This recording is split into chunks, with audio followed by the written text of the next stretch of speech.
the Red Dot, we look into creating an urban food trail in the city centre by building urban farms from Dempsey all the way to Suntec.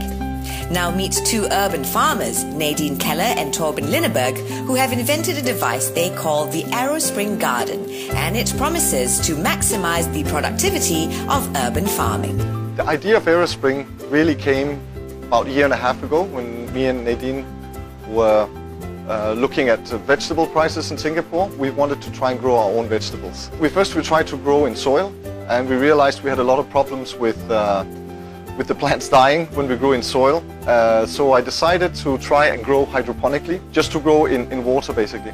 Well, I'm new to gardening myself. I successfully killed any plant in my possession. When he came up with the idea of growing hydroponically and explained to me how different it was, I kind of did some research into it, and I had some success very early on.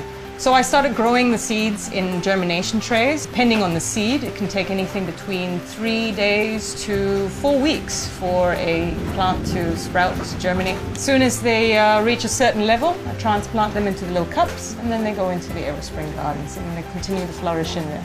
The way the hardware works is that you have a very large water reservoir at the base. Water is pumped up into the tower with an aquarium pump of a certain size, and it turns on 15 minutes, off for 15 minutes, and then on again.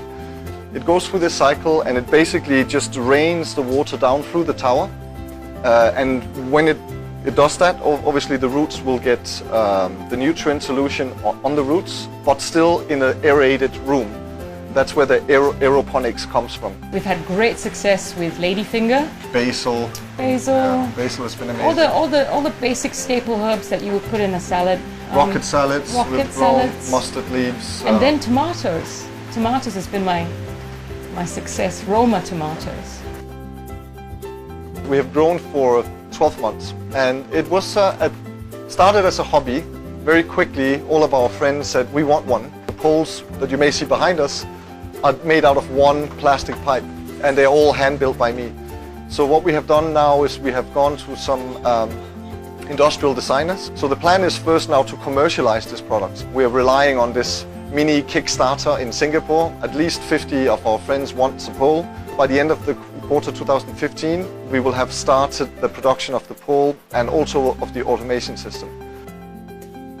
I see this project on everyone's balcony. Anyone that has any accessible space, a little bit of sunshine, can grow their own vegetables, their own herbs. I want everyone to grow a little bit in their own household. It's perfect for someone that doesn't really know that much about gardening, because it is somewhat automated. It looks after the watering for you, does the nourishment of the plant for you. It's a self-sustaining system. I think besides it being really rewarding to grow something, see it grow and actually ending up having dinner with it is a fantastic idea. But also there's actually a lot of money to save. You know, over a 12-month period, I think we would spend just on vegetables and herbs that we can grow here, we probably will spend $500 to $800 a year just on herbs. And the whole grow system will basically pay itself back within 12 months if you use it.